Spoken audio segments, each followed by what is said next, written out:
a parábola dos 10 servos. Bem interessante. Lucas 19, a partir do versículo 11. Eu não me lembro disso aqui. Ouvindo eles estas coisas, Jesus contou uma parábola, visto estar perto de Jerusalém, e lhes parecer que o reino de Deus havia de manifestar-se imediatamente. Ou seja, está próximo de Jerusalém. O que isso significa? Jesus já está próximo de ser julgado, vai morrer, né? Vai ressuscitar. Então, o reino de Deus está se consumando aí. Versículo 12 de Lucas 19 em diante. Por isso Jesus disse: certo homem nobre partiu para uma terra distante, a fim de tomar posse de um reino e voltar. Chamou 10 dos seus servos. Olha que interessante. Eu não me recordo de eu ter pregado sobre essa parábola aqui. Chamou 10 dos seus servos, confiou-lhes 10 minas. A versão que estou usando é minas. Se a sua tiver talento, não é talento, é minas. Confiou 10 minas e disse-lhes: negociem até que eu volte. Uma mina, aqui nessa época, era igual a 100 dias de trabalho. Vamos supor que uma pessoa, só uma conta simples, que um dia de trabalho comum fosse R$100. 100 dias, R$10.000. 10 servos, 10 minas, ele deu, como se, nessa nossa conta fictícia, é como se ele tivesse dado R$10.000 a cada um, igual. Aqui não é aquela do 5, do 10 e do 1. Aqui todos receberam igual. Uma mina cada um. Mina aqui é uma medida de valor, de peso e de valor, certo? Então, essa mina aqui correspondia a mais ou menos 100 dias de trabalho. O cara não tinha trabalhado e recebeu, se fosse R$100 por dia, R$10.000 cada um. Pensando assim por alto, só para a gente fazer uma ideia, né? E disse: negociem, né? Até que eu volte. Versículo 14. Mas os seus concidadãos, lá no reino onde ele foi lá, o odiavam e enviaram após ele uma embaixada dizendo: não queremos que você reine sobre nós. Falou para o dono da terra lá. Mas ele foi. Mas quando ele voltou, né? Quando ele voltou, depois de ter tomado posse do reino, ou seja, o pessoal não queria que ele governasse, mas ele tomou o reino à força. Ele mandou, ele chegou lá e falou: o reino é meu, eu vou tomar posse e acabou. Goste quem gostar, não goste quem não gostar. Tomou posse, voltou, né? Aí, o que acontece quando ele volta? Mandou chamar os servos a quem tinha dado o dinheiro. Dinheiro, tá vendo? A fim de saber quanto tinham conseguido ganhar com seus negócios. Olha que interessante. Versículo 16. O primeiro se apresentou e disse: Senhor, a tua mina rendeu 10. Tá vendo? Esse aqui não é aquele lá que recebeu 10, 5 e multiplicou. Esse aqui recebeu 1 e fez virar 10. É como quem diz assim: ó, eu recebi 10.000, transformei em 100.000. Olha que coisa interessante. 17, versículo 17. O Senhor disse para ele: muito bem, servo bom, né? Porque você foi fiel no pouco, você terá autoridade sobre 10 cidades. No governo que ele vai implantar lá no outro reino, ele vai dizer: agora preciso de governadores.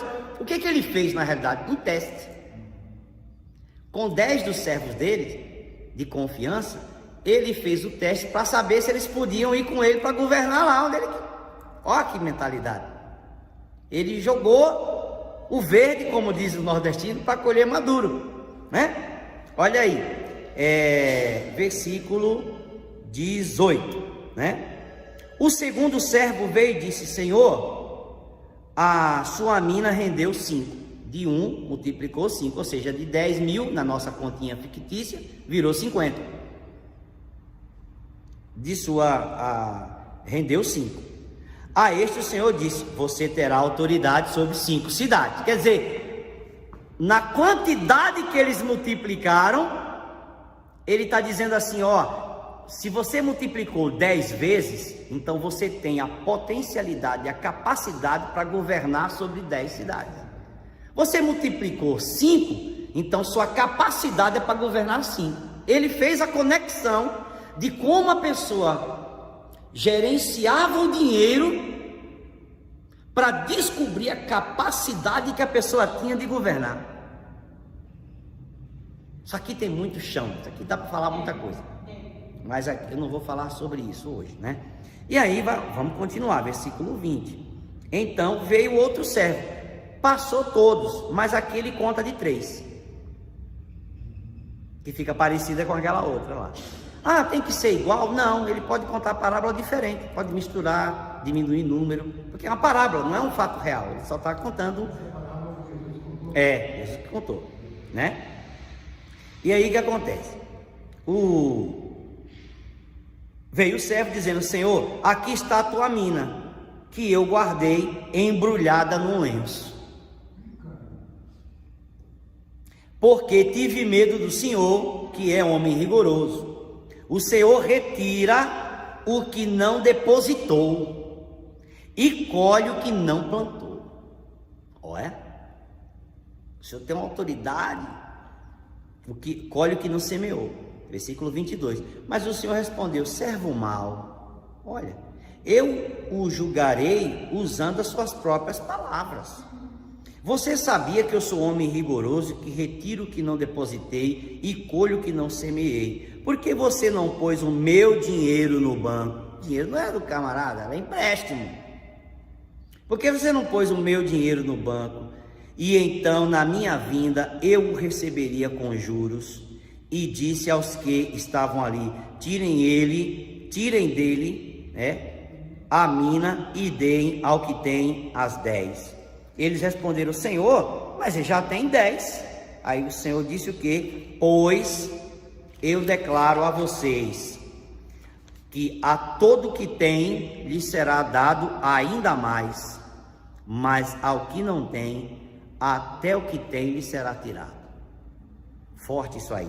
O texto vai continuar dizendo que Jesus vai dizer o que aconteceu com aquela turma que não quis receber o Senhor lá. Quem é o Senhor? É a figura de Deus que vai governar, que Jesus que vai voltar, estabelecer o seu reino, né? Tem uma ideia, os judeus que não rejeitaram, etc e tal, e os gentios que o receberam. Tem uma série de coisas aí, mas aqui não vem um caso. Dá para explicar com bastante coisa, tem muita aplicação para fazer aí. Mas também tem os princípios espirituais, que é o que nos interessa, né? Então, olha o que acontece. Ele chega lá e manda matar os caras que não quiseram receber. Ou seja, o julgamento tem a condenação. Está tudo aí. Jesus, agora é interessante, Jesus usa dinheiro para falar sobre reino, sobre governo, sobre capacidade, sobre julgamento, sobre vida eterna, sobre quem recebe a Deus, quem não recebe. Jesus usou dinheiro. Mas onde eu quero chegar? Existem aqui os princípios desse texto, são os que eu chamo de princípios do reino. O que a gente pode aprender? É isso, o nosso tema do Geração José é esse. O que a gente pode aprender dessa leitura, observando esse texto? Número 1, todos recebem um dom ou talento natural de Deus. Em outras palavras, Deus investe em nós. Qualquer pessoa, não importa quem seja. Ah, eu nasci, não creio em Deus. Mas toda pessoa nessa terra recebeu o dom da vida, né? Ela pode desenvolver um talento. Isso veio de Deus, não veio dela. Ah, não é porque meu avô era, meu pai era, não. Isso veio de Deus. Isso é um dom de Deus. Todos nós recebemos as capacidades de Deus para fazer alguma coisa na vida. Todos nós, todos. Não tem um. Até a pessoa mendigo na rua, ele tem um talento. Às vezes é um cara que era como eu já disse, era um excelente profissional. Aí a cachaça, a bebida, a droga fez ele abandonar o destino de prosperidade que ele tinha. Mas todo ser humano tem um dom, tem um talento natural. Todo. Ah, eu não sei qual é, porque não procurou. Nunca pensou a respeito. Não quis descobrir. Mas todo mundo tem. Todo mundo tem. Certo? E outra coisa, é aquela história. Nem todo mundo vai ser empresário. Certo? Nem todo mundo vai ser empresário, nem todo mundo vai ser empreendedor, nem todo mundo vai ser dono de negócio. Porque senão, não teria funcionários.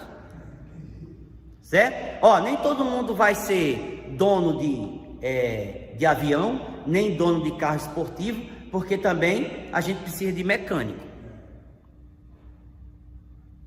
A gente precisa de torneiro mecânico, de autoelétrico, a gente precisa de mecânico, a gente precisa de pedreiro, a gente precisa de eletricista. Imagina se todo mundo dessa área quisesse ser só empresário, e onde é que ficariam os funcionários? Ninguém fazia mais nada, o mundo estaria numa pobreza só.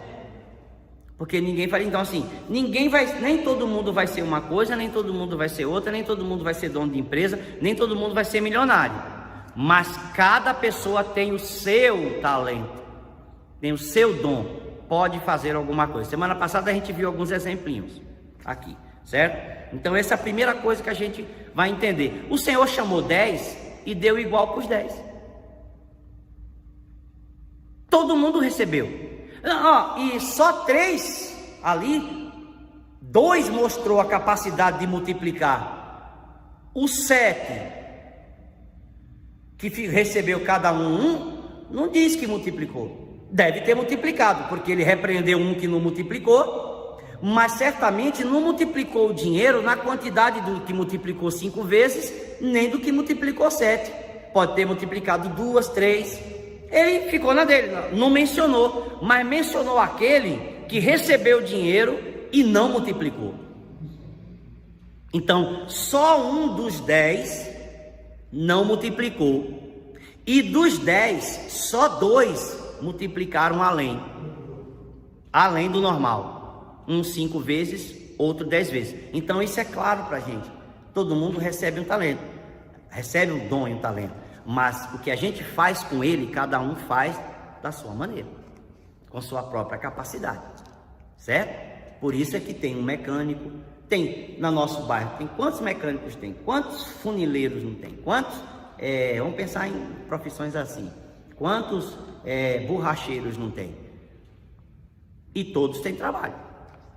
Agora às vezes, o dono daquele carro confia mais naquele cara, porque recebe melhor, tem um tratamento melhor, né? É mais amigo, conversa mais, etc e tal. Cobra o valor justo, não está querendo tirar dinheiro do outro. Mas todos são lá, tem 3, 4 funileiros, 3, 4 borracheiros, 3, 4 autoelétricos. Mas às vezes o cara vai só em um, porque aqueles outros não foram adequados àquele cliente, certo? Então, mas todos recebem algum talento. Segundo lugar, cabe a cada um de nós multiplicar esse talento, esse recurso, né? Esse dinheiro, esse dom que Deus nos dá. Ou seja, a multiplicação não é função de Deus, ok? A multiplicação do dom, do talento, do dinheiro, do recurso é responsabilidade nossa. Deus não vai descer do céu para multiplicar nosso dinheiro. Deus não vai descer do céu para multiplicar os meus recursos e minha capacidade. Quem tem que fazer isso sou eu. Eu é que tenho que me aprimorar, melhorar, conhecer mais, aprender mais, adquirir mais habilidade, mais conhecimento para fazer melhor. Deus não vai fazer por mim. Ele já me deu o dom, ele já me deu a visão, ele já me deu o talento. Agora eu que tenho que fazer. Terceiro, vai haver um dia em que nós vamos prestar conta daquilo que Deus nos deu. Ou seja, você vai prestar conta do seu dom, do seu talento. E aqui é dinheiro. O dono lá chamou a turma e falou assim: cadê meu dinheiro? Imagina, o cara recebeu um presente de 10 mil reais, 100 mil reais, 1 milhão de reais, ganhar na loteria 50 milhões de reais. É um presente. Pensa, não é um presente. É um grande investimento na vida da pessoa, né? É um presente. Imagina. O cara acha que o dinheiro é dele. Mas um belo dia, ele vai ter que prestar conta disso. Ou para, aqui na terra, para a Justiça, para a Receita Federal,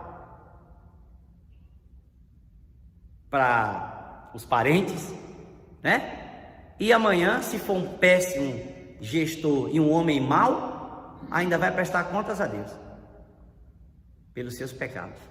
Ah, eu ganhei uma fortuna, milhões de reais, mas estou gastando com viagens, com mulheres, com bebidas, com não sei o que, com cassinos, não sei o que, parará, parará. Está usando o dinheiro, o dom e o talento e o presente que é de Deus, não é dele, de forma errada. Um belo dia Deus vai dizer assim, ó, presta conta aí.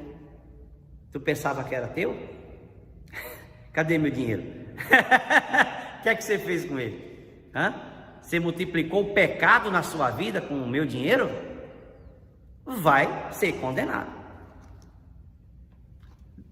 Da mesma forma a gente pensa que não. Seja pelo cigarro, seja pela bebida, o dinheiro que nós recebemos do fruto do nosso trabalho, o dom da vida veio de Deus, a capacidade para trabalhar veio de Deus.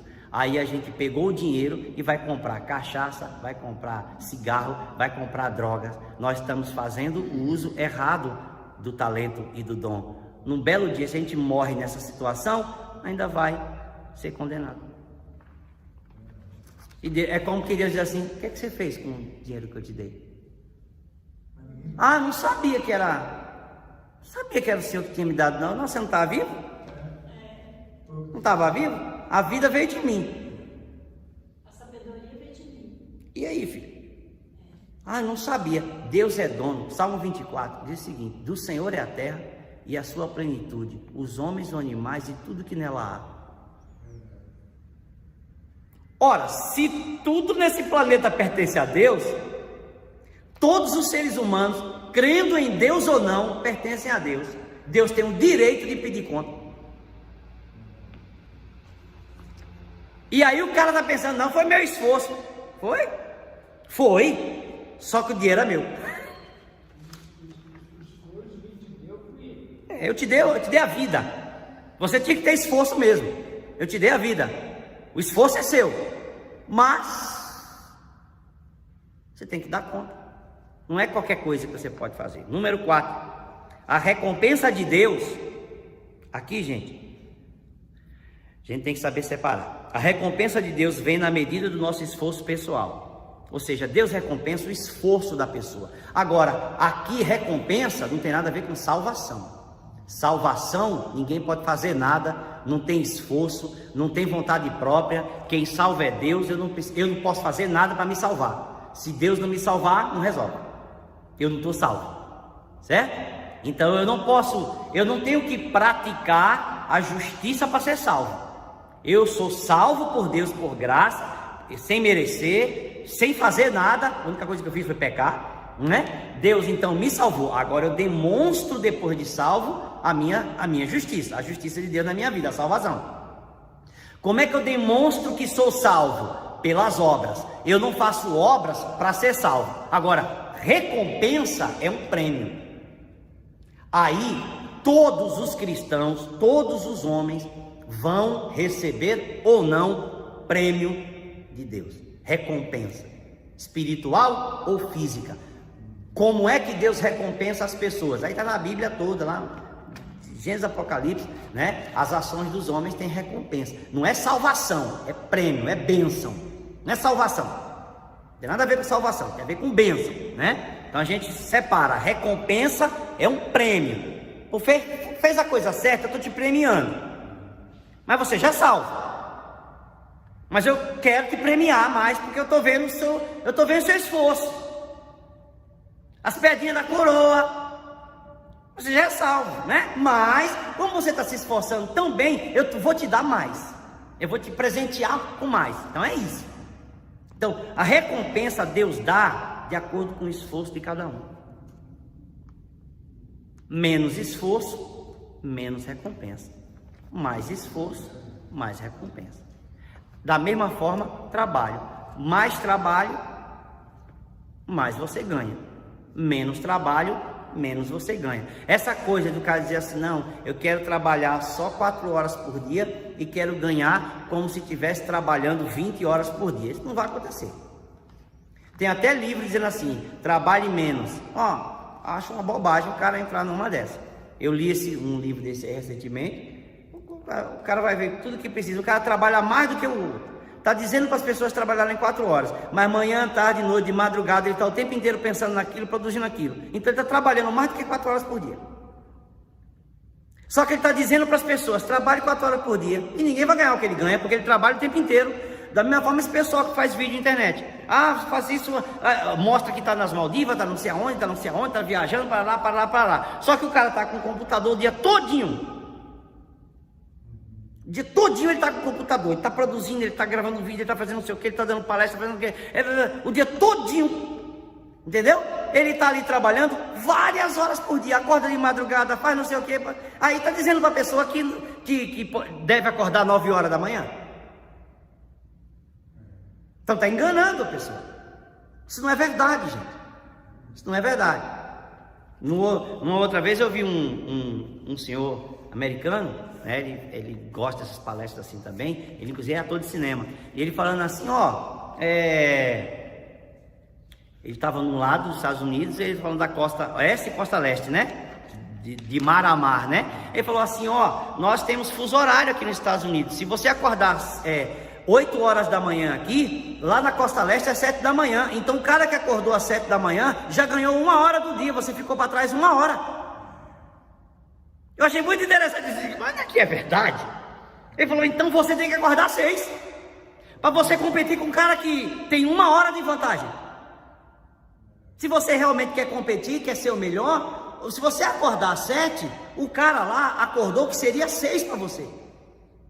Ele acordou às 7 lá também, só que lá às 7 é 6 horas aqui.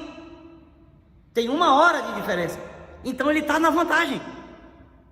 Ele tem 1 hora na sua frente. Então o que você faz? Quer acordar mais cedo? Falando para jovens, né? Para pessoas que de alta competitividade. Não adianta você ficar pensando que você vai acordar 8, 9 horas da manhã e você vai ganhar um mundo. É tudo ilusão, gente. É tudo ilusão. Essas pessoas, elas estão enriquecendo e muitas delas estão enganando as pessoas. E tem muita gente brasileira, infelizmente, que gosta desses enganos, dessas conversinhas bobas, e vai na onda dessa turma toda, e vai gastando dinheiro, e vai pagando dinheiro, vai pagando imersão, vai pagando curso. A vida toda o cara vive curso, e não resolve a vida. E no fim, o cara que está dando o curso é que está ganhando dinheiro. Porque quem está pagando pelo curso não está ganhando. Entendeu? Então assim, tem muita gente, sim, gente, eu não estou desfazendo, né, da palestra, da pessoa que motiva, etc. Eu acho isso é de Deus, é coisa boa. Mas tem que escolher a pessoa certa. Porque às vezes o cara só está ali, o cara também está na mesma falência que o outro que está ouvindo ele. É que ele teve uma ideia para ganhar o dinheiro. A gente está na mesma pindaíba do outro. E está anunciando que está. Aí a gente aqui, por que eu insisto em falar do pano de prato, do mecânico, do funileiro? Por que eu não vou falar? A gente falou na Ferrari na semana passada. Mas por que eu não vou falar nessas grandes empresas agora, nesse momento? Porque a gente precisa ser pé no chão. É da boleira, é de quem faz a coxinha, é da quem faz festa, né? Aluga. Como fez o casamento aqui, a nossa irmã que faz a ornamentação para festa, decoração, né? Alguém que tem um salão e está alugando o salão para salão de festa. Essa é a maior parte do povo. O empreendedor é assim. É o que tem a lojinha, é que tem que acordar cedo para ir no CEAGES para comprar as coisas, para poder trazer, para quando for 8 horas da manhã, que as pessoas estiverem passando, o produto está lá, para a pessoa poder comprar e fazer a sua comida meio-dia. Sabe que vai a gente tem o quê? Uma liga. Se o senhor não fizer isso mais cedo, o outro não vai ter, ele vai ir em outro lugar, o senhor perdeu o cliente, mas ele tem que ir mais longe para poder comprar coisa, para poder fazer a comida dele, sendo que o senhor se propôs a ser o meio do caminho para ele não ir tão longe, o senhor tem um produto ali. Por isso que eu falo dessas coisas para um grande empresário, o cara que gira milhões de reais. Na ABAN nós giramos milhões de reais, uns anos atrás, milhões por ano. Mas para que eu vou falar disso? Não tem sentido, porque a vida ela se desenvolve, eu costumo brincar, no chão de fábrica. É no dia a dia, né? É no pneu do carro, é no carro que está sem freio, que a senhora falou do seu sobrinho, que tem que trabalhar com o carro. É o cara que tem que fazer o Uber, tem que pagar a mensalidade ou alugar o Uber, né? Tem que sustentar a família, tem que pagar as contas. Então, é para estas pessoas que a gente também tem que falar. Não é para um cara que é autoempresário só, porque para ele a vida se desenvolve em outra dimensão. É uma network de outro nível, são contratos elevados, né? Os valores de crédito do banco dele é outra, BNDES, não sei o que, são outros níveis, né? É um personalité, é um outro tipo de regra, é um cartão black, é ilimitado, é outra coisa, certo? Aí um outro nível. A geração José também fala a essas pessoas, sim, mas os princípios são os mesmos. O que serve para a senhora, o que serve para o senhor, serve para o industrial. Então, a palavra de Deus fala para o bilionário, que tem bilhões de euros, como fala para o dono da vendinha, a paboleira, para quem trabalha com pano de prato, para o funileiro, para o borracheiro, para o vendedor de bala no semáforo. Glória a Deus pela palavra de Deus, porque ela serve para todos. Por isso a gente está procurando princípios. Porque os princípios é regra que serve para tudo. O bilionário ao empregado. Pro funcionário comum de uma empresa, para um militar, para um médico, para um funcionário de carreira, para um paciente, para um enfermeiro. A palavra de Deus serve para todos. E os princípios do reino de Deus são assim. Então, a gente viu, a recompensa vem na medida do esforço. Número 5, que a gente está indo para o encerramento, não podemos devolver a Deus somente aquilo que Ele nos deu. Outra coisa que essa parábola ensina: nenhum deles devolveram só a mina, o valor em dinheiro que o Senhor pediu de volta, que o dono pediu de volta. Todos devolveram mais. Aquele que devolveu o valor foi condenado por Deus, pelo Senhor. Falou assim: você não serve. Ainda condenou o cara. Ou seja, isso aqui é uma parábola fortíssima. Ela diz assim: ó, você recebeu, a pessoa dá o dízimo. Dízimo, gente, é nada. Porque ninguém pode dar a Deus apenas o que recebeu de Deus, tem que dar mais. Claro que a gente não está dizendo que a pessoa tem que dar mais que o dízimo, tem que dar o salário todo, não é isso. Então, a gente não ensina essas coisas, né? Mas o que nós estamos dizendo é: ninguém devolve a Deus apenas aquilo que Deus deu. Quando Deus pede conta, você tem que devolver mais, porque Ele te deu, Ele investiu em sua vida para você multiplicar, nunca para manter o mesmo. Então você tem que chegar com as mãos cheias. Ele te deu em uma mão, você tem que chegar com duas. Ele te deu uma sacola, você tem que chegar com um carrinho de mão. Agora, no dia da prestação de conta, ele vai dizer assim: e aí, apresenta aí. Você não viveu bem? Porque você aplicou meu dinheiro e viveu bem. Porque você desfrutou do que eu te dei. Desfrutou. Você não enriqueceu e ficou sem desfrutar, você enriqueceu e desfrutou. Agora e aí, me devolve. Isso não é na hora do dízimo da oferta, isso é lá no fim da vida, no dia de julgamento. Não é amanhã de manhã que a senhora vai devolver isso para Deus. A senhora vai fazer as suas ofertas normais todo mês, como a senhora faz. O senhor vai fazer suas ofertas como o senhor faz, toda semana, etc e tal. Agora, no dia do julgamento lá, o senhor vai dizer assim, ó, me dá de volta aí tudo que eu investi em sua vida. A gente, obviamente, aqui ele está falando de mim em dinheiro. A gente está pensando na vida como um todo. Não está pensando só em dinheiro. Aqui é uma parábola, então é para a gente tirar uma lição. Deus lá no julgamento final não vai pedir o que está na sua conta bancária, não vai precisar. Deus vai precisar do seu dinheiro? Deus precisa do seu dinheiro alguma vez? Não, não é isso que Deus está falando.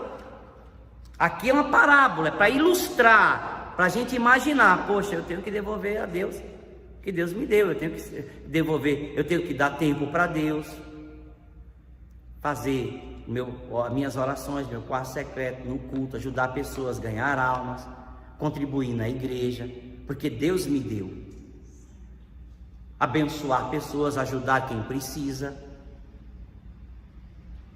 Eu estou multiplicando o talento que Ele me deu. A gente não pode devolver a Deus, olha que palavra, porque o camarada que devolveu só o que Deus tinha dado para ele, o que o dono, ele falou, ó, tá aqui, guardei num lenço. Falou assim, quem disse que eu quero?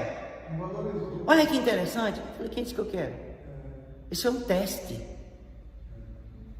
Isso foi um teste, você não passou no teste.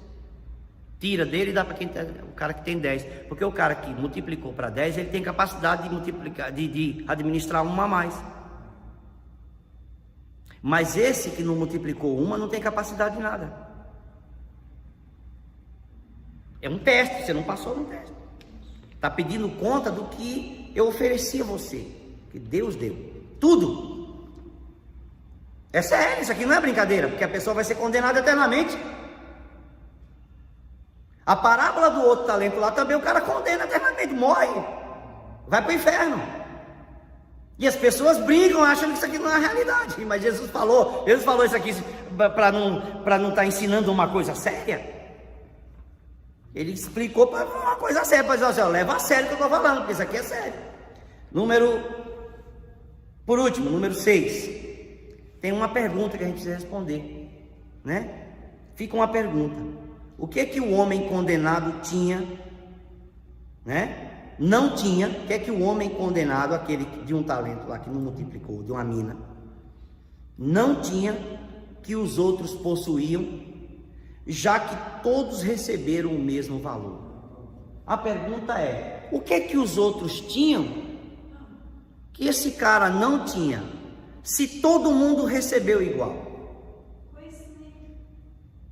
Aí a resposta depende, cada um aqui tem que dar a resposta. Diligência, conhecimento, fé, fidelidade. Os outros tinham desejo de crescer, de multiplicar, desejo de realizar alguma coisa para o seu Senhor, né? Capacidade, colocaram a capacidade para funcionar, a criatividade para funcionar. Os outros fizeram isso, ele não quis fazer. Então, o bom aqui é que o Senhor foi justo com todos. Ó, eu dou uma mina na nossa conta fictícia, 10 mil para cada um.